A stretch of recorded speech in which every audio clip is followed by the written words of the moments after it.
Sometimes I get wish pics that are a little outlandish in terms of the size, but many times they're very subtle, which is also very helpful because I know that that patient wants a really subtle, natural looking breast augmentation. Maybe nobody will know, but she's happier. She doesn't want to have to explain to her friends what she had done. But then the flip side is that sometimes, yeah, there's some very large breasts that they want us to emulate.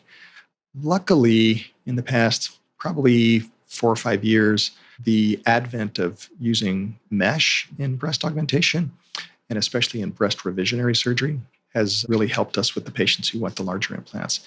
Because as I alluded to before, sometimes their natural tissues aren't going to support that implant very well.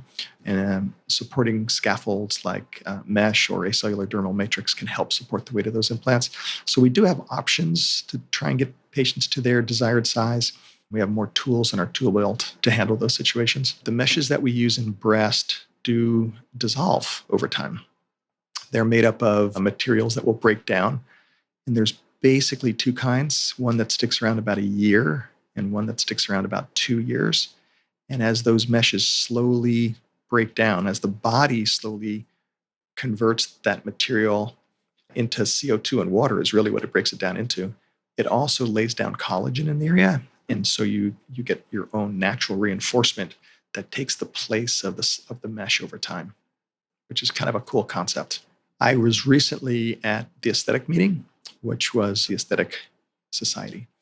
They had their annual meeting last week, and I saw several lectures about using mesh in breast surgery.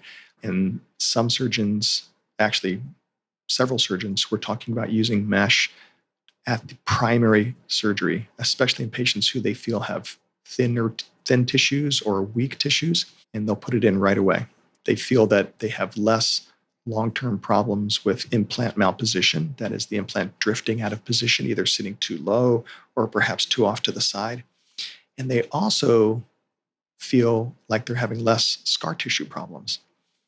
And a little bit of the science behind that is that when the mesh is dissolving, it lays down a different type of collagen than the collagen that a normal breast implant capsule would have. That collagen has a tendency to thicken and shrink over time, where the collagen around the mesh, or where the mesh was, stays more like itself, more supple and flexible. So they're feeling like they're having less capsular contracture as well. And I think it remains to be seen. There are large studies to see if that's really holding out, if the results are that good, but I think it's intriguing, and it's something that I'm going to be incorporating into my practice.